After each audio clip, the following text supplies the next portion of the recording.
जी अस्सलाम वालेकुम, my self हाफिज मोहम्मद हसन। और आज हमारे पॉडकास्ट के अंदर बड़ी स्पेशल गेस्ट हमारे पास मौजूद हैं। महर अयूब साहब, चीफ इंजीनियर इस वक्त फैसलाबाद डेवलपमेंट अथॉरिटी के अंदर अपनी खिदमात सारी अंजाम दे रहे हैं। फर्स्ट ऑफ ऑल तो हम उनको वेलकम कहते हैं। आज वो हमारे प्लेटफॉर्म के ऊपर आए हैं। सर आपका बहुत ज़्यादा शुक्रिया। आज हम उनसे कुछ फैसलाबाद के हवाले से कुछ क्वेश्चंस करेंगे। सर फर्स्ट ऑफ ऑल तो आपसे मैं पूछूंगा कि फैसलाबाद पाकिस्तान का तीसरा बड़ा सिटी है, तो ये कितना मुश्किल होता है एक छोटे ज़िले की मुनासबत से कंपैरेटिवली एक बड़े ज़िले की मैनेजमेंट को देखना, ये कितना आपके लिए चैलेंजेबल होता है? मैं समझता हूँ ये बल्कि ज़्यादा इजी होता है, क्योंकि एक बड़े शहर में ज़्यादा सहूलतें होती हैं, फिर उनको मैनेज करने में नो डाउट ज़्यादा आपको 24/7 काम करना भी पड़ता है कई दफ़ा, लेकिन बेहतर रहता है। जबकि अगर आप बात करें किसी छोटे शहर की या किसी रूरल एरिया की, तो वहाँ के मसाइल भी उसी तरह के ही हैं। जब एक शहर में ज़्यादा यूनिवर्सिटी, ज़्यादा इंफ्रास्ट्रक्चर है, ज़्यादा पॉपुलेशन है, तो फिर ज़ाहिर उस हिसाब से रिसोर्सेज भी वहाँ ज़्यादा हैं। अच्छा सर, ये बताएं कि फैसलाबाद एक बहुत ज़्यादा कंजेस्टेड एरिया है, ओवर पॉपुलेटेड सिटी है, तो इस पूरे अर्बन सिटी को मैनेजमेंट करने के लिए आप फैसलाबाद में कौन कौन से नए प्रोजेक्ट्स जो आप इनिशिएटिव ले रहे हैं, जो अपकमिंग प्रोजेक्ट्स हैं जिसमें फैसलाबाद की डेवलपमेंट के अंदर कुछ बेहतरी नज़र आएगी? देखिए जी, इतना ज़्यादा ओवर पॉपुलेटेड हम इसको नहीं कह सकते as compare to Lahore, as compare to Karachi. No doubt third biggest तो ये है ही है। जो डेवलपमेंट प्रोजेक्ट्स की बात है, अभी रिसेंटली हमने एक फ्लाईओवर कंप्लीट किया है, शायद आपकी नज़र से गुजरा हो, जो अब्दुल्लापुर फ्लाईओवर में हमने एक फ्लाईओवर बनाया। पहले दो थे, एक जो जड़ा वाला रोड को कनेक्ट करते थे, अभी जुमरा रोड के अलॉन्ग लोगों को एक रिवर्स टर्न लेना पड़ता था, जिससे काफ़ी ज़्यादा ट्रैफिक इश्यूज रहते थे। अभी ये फ्लाईओवर रिसेंटली जून में कंप्लीट हुआ और इससे अराउंड 40,000 व्हीकल्स जो हैं पर डे ट्रैवल कर सकेंगी। एक हमने वो ट्रैफिक का प्रोजेक्ट तो नहीं है, वो तो एक स्पोर्ट्स एक्टिविटी है। एफटीए सिटी के अंदर हमने एक स्पोर्ट्स कॉम्प्लेक्स अभी रिसेंटली बनाया है, जिस तरह आपका चिनाब क्लब है, बट चिनाब क्लब तो खैर एक टोटली प्राइवेट एंटिटी है जो कि शायद लोगों के लिए इतनी अफोर्डेबल नहीं है। वेयर एज जो स्पोर्ट्स कॉम्प्लेक्स एफटीए सिटी में है, उसकी हमारी जो है membership fees just 4 lakh for a family. ये पर ईयर की सर? वंस टाइम और पर मंथ 12,000 फी है, और उसमें इस तरह है कि आपकी पूरी फैमिली सब गेम्स कर सकती है। मैं आपकी वसातत से लोगों को कहूँगा कि आप भी बल्कि विज़िट करें। वहाँ पे state of the art swimming pools हैं, ladies separate, gents separate, badminton court, squash court, lawn tennis, ladies gym separate है, जेंट्स जिम सेपरेट है। वो विज़िट करें, वो एक बड़ी अच्छी फैसिलिटी हमने लोगों को दी है। बाकी जो आप बात कर रहे हैं ट्रैफिक के डिफरेंट प्रोजेक्ट्स की, तो हमारी जो है वो प्लानिंग ये नहीं है कि जो हमने कोई फॉर ईयर और फॉर 2 ईयर्स की होती है। हमारी प्लानिंग तो होती है अराउंड जो नेक्स्ट 20 ईयर्स को, नेक्स्ट 15 ईयर्स को कवर कर रही होती है। लेकिन ये बल्कि मैं आपके ही इस शायद अभी शहरियों के इल्म में ना हो, आपके इस पॉडकास्ट से या साथ से लोगों को बताता हूँ कि आपके शहर में इंशाल्लाह नेक्स्ट ईयर शायद मेट्रो स्टार्ट हो जाए। जिस तरह मेट्रो बस आपने लाहौर में देखी है, दीगर शहरों में, कराची में बन रही है, इंडिया इस्लामाबाद में बन गई, तो यहाँ पे एशियन डेवलपमेंट बैंक की तरफ से एक्सपोनेंट कंसल्टेंट्स आए हैं।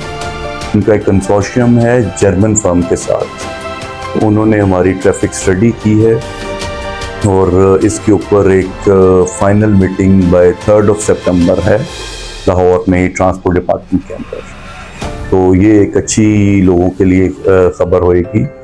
बाकी जो आप ट्रैफिक के मसाइल की बात कर रहे हैं, उसमें ये है कि देखिए कुछ मसाइल तो ज़रूर होते हैं जो गवर्नमेंट को टेकअप करने चाहिए, लेकिन कुछ ऐसे मसाइल होते हैं जो लोगों के खुद साख्ता होते हैं और जो लोग खुद ही ठीक कर सकते हैं। मतलब मैं अभी आपको एक एग्जांपल देता हूं कि जाल मार्केट है आपके शहर में। जाल मार्केट पे बताएं कि अराउंड 3 लेन्स रोड है, 36 फीट या 40 फीट एक साइड पे, 40 फीट ही दूसरी साइड पे। अब प्रॉब्लम क्या है, एक दुकान है, दुकान के आगे फुटपाथ के ऊपर भी जो लोग बैठे हैं उनसे भी आई होप वो जो दुकान वाले हैं वही कुछ चार्ज कर रहे होंगे। उसके आगे एक रेडी है, उसके आगे दूसरी है। ये बोर्ड ऑफ गवर्नमेंट इसके ऊपर time by time encroachment drive बल्कि अभी चल भी रही है और एक कमिश्नर साहबा ने स्टार्ट की हुई है, by the orders of CM एक इंक्रोचमेंट ड्राइव चल रही है। लेकिन ये हमें भी बहैसियत पाकिस्तानी सोचना चाहिए कि मेरी दुकान के आगे अगर 3 रेडियाँ लगी हैं तो वो क्यों लगी।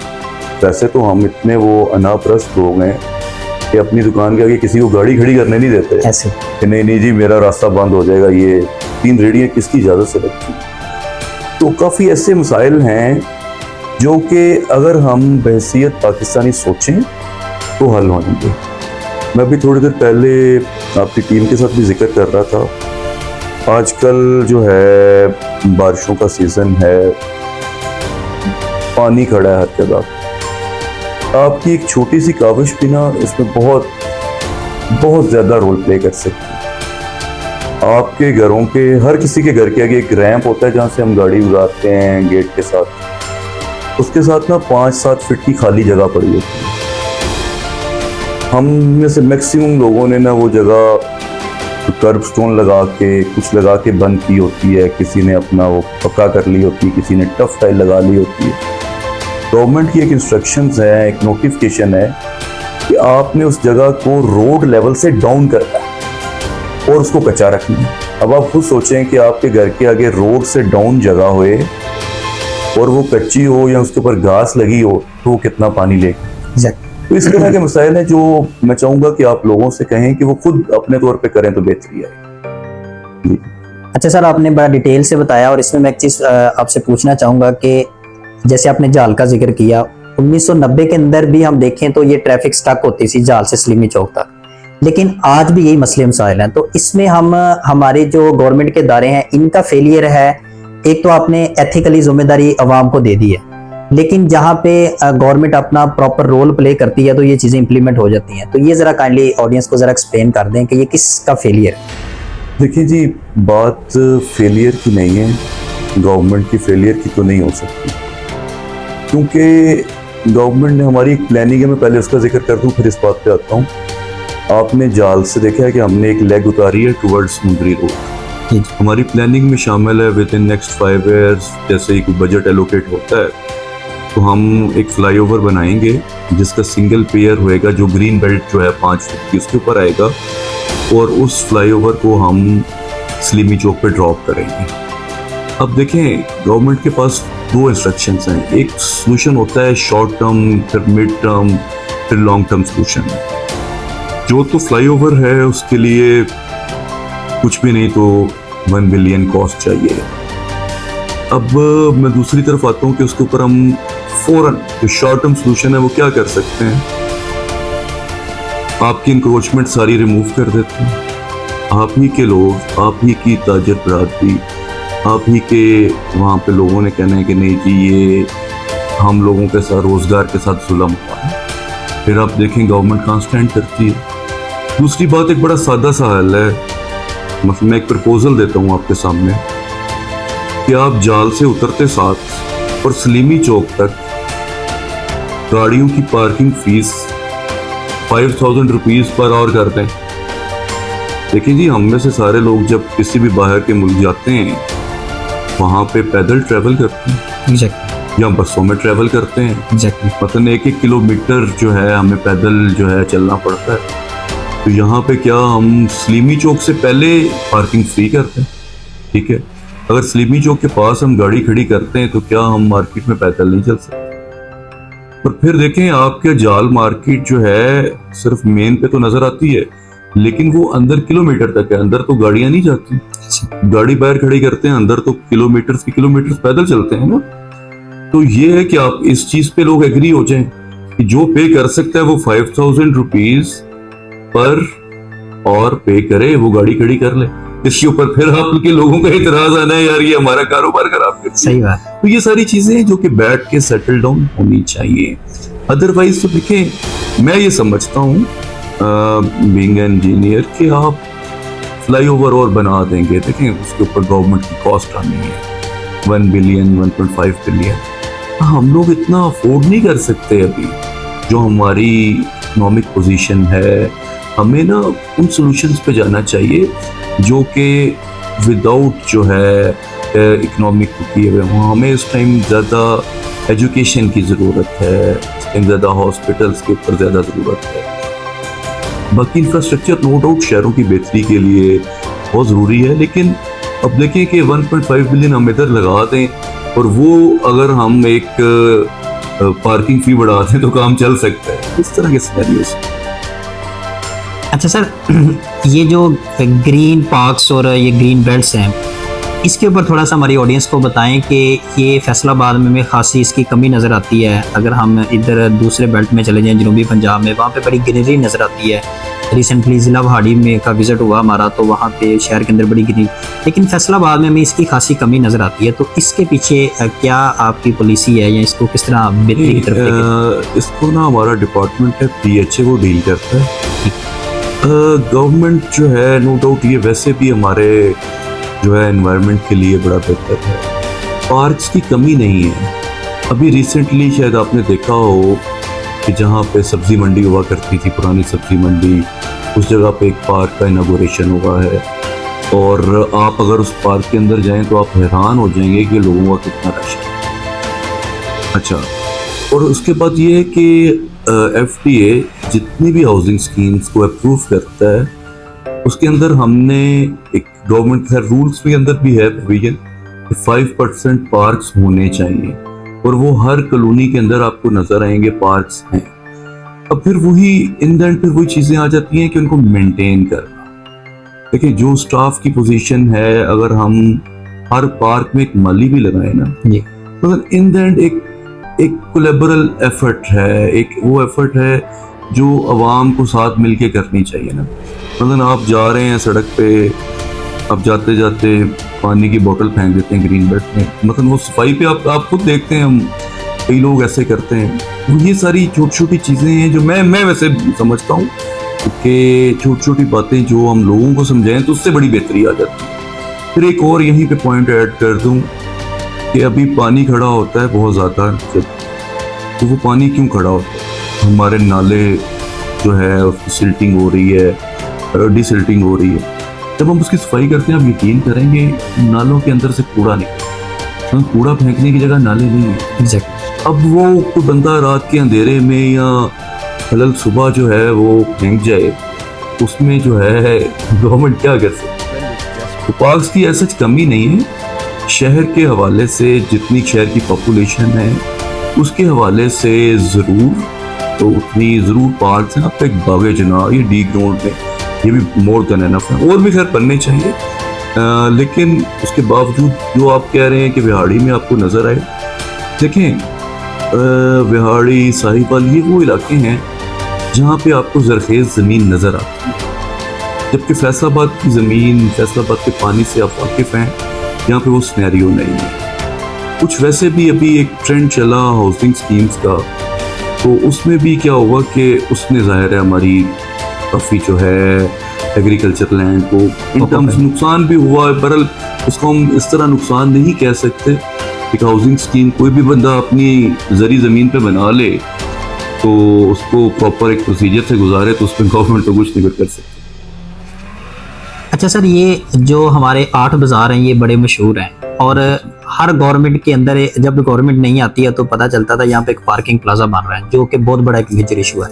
तो आज आप ये हमारे पॉडकास्ट के जरिए ये चीज़ रिवील कर दें कि वो जो पार्किंग प्लाजा है वो कब तक कंप्लीट होगा, वो बनेगा या नहीं बनेगा, या क़यामत तक वो बन जाएगा, या उसके एक्चुअली पीछे कहानी क्या है? नहीं, मैं असल में थोड़ा सा आपको इल्म में लाऊं।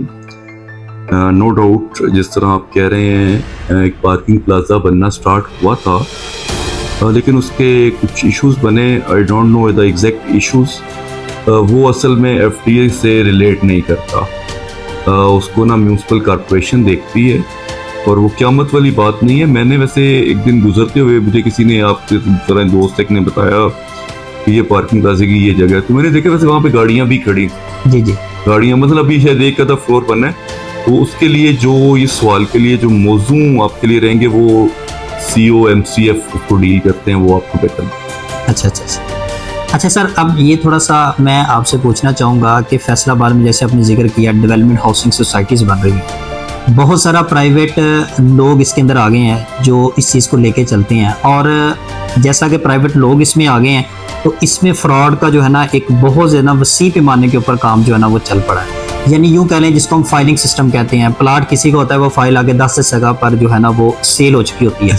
अब क्योंकि FDA डायरेक्टली डेफिनेटली इसको प्रूव करती है और ये डायरेक्टली FDA का ही प्रोजेक्ट है, इसके बगैर कोई बंदा अप्रूवल नहीं ले सकता। तो इसके हवाले से आपके डिपार्टमेंट ने क्या प्रिकॉशंस की हैं, क्या पॉलिसीज बनाई हैं इस चीज़ को रोकने के लिए? और पहले ये बताएं कि ये चीज़ होती क्यों है अगर FDA इसको प्रूव करती है? देखिए यार, पता क्या है, मुझे लगता है आप भी मेरा इंटरव्यू लेते लेते नाराज़ ना होते हैं कि मैं आपकी हर बात की नफ़ी करके अवाम पे डाल दूँ।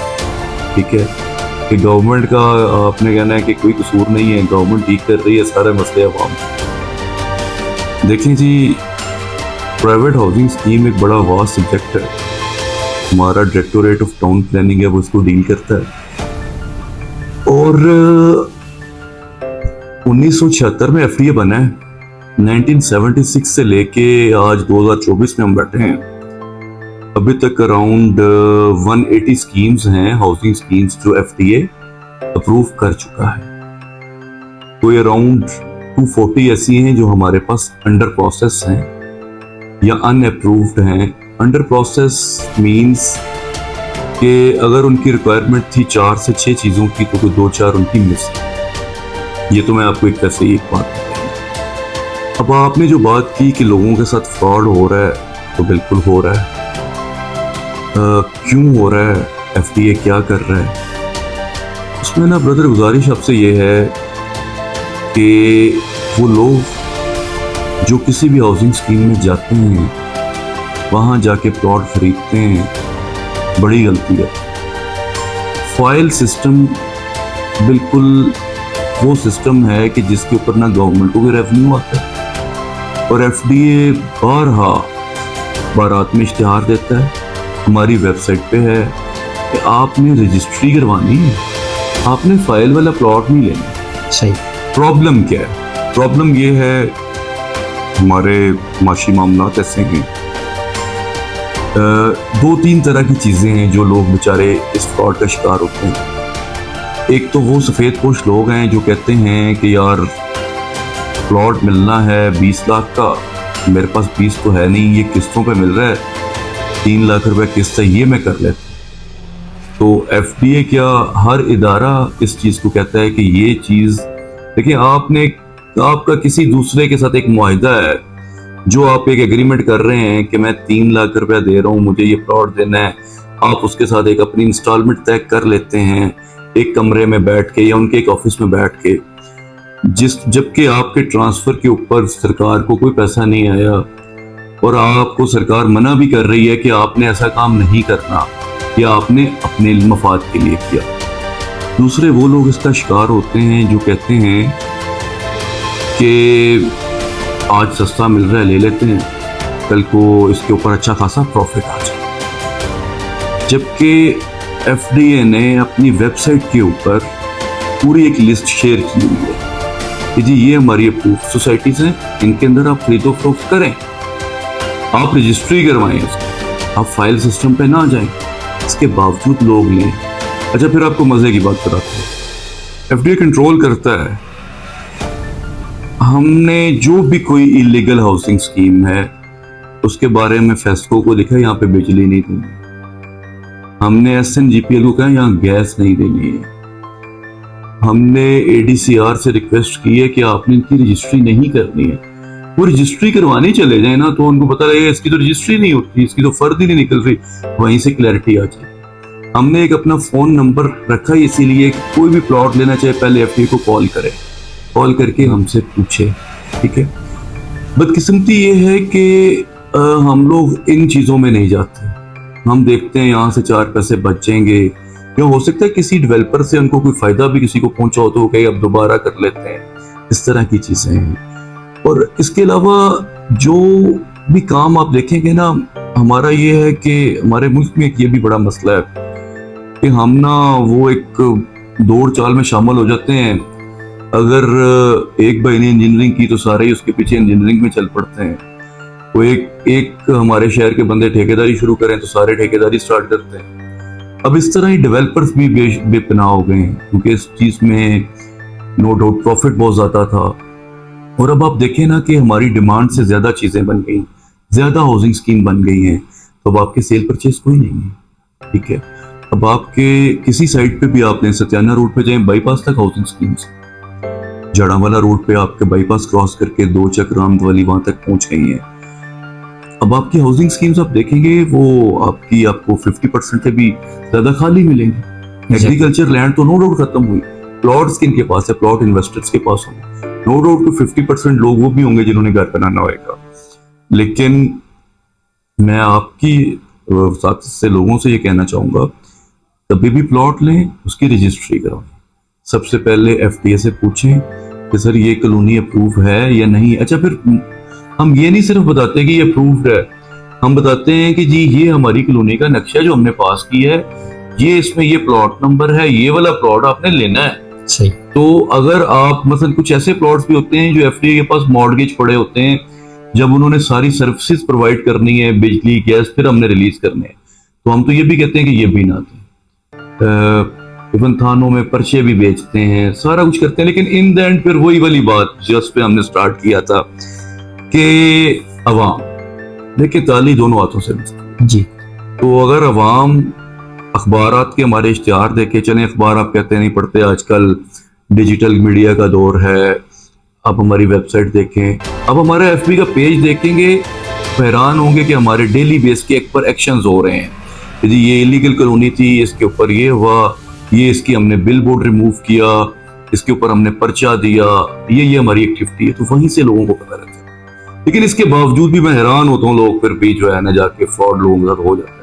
यहाँ हम सादा बहुत हैं, यहाँ हम समझदार बहुत ज्यादा हैं। तो सर ये थे आज हमारे साथ मेहर अयूब साहब, जिन्होंने बड़ी ब्रीफ डिस्क्रिप्शन के साथ बताया कि फैसलाबाद में एफडी का क्या रोल है, और कुछ रियलिटी बेस्ड चीज़ें बताई, बिहाइंड द सीन क्या चीज़ें होती हैं एक्चुअली। और माशाल्लाह एफडीए बड़ी अच्छी दिन रात अब 2 मेहनत के साथ फैसलाबाद को सर्व कर रहा है। अल्लाह ताला से दुआ है कि अल्लाह ताला इनके तमाम अफसरान को, स्पेशली सर को, सेहत तंदरुस्ती अता फरमाए, और इसी तरह मेहनत और लगन के साथ पाकिस्तान की खिदमत करने की तौफीक अता फरमाए। अपना बहुत सारा ख्याल रखिएगा। पाकिस्तान जिंदाबाद।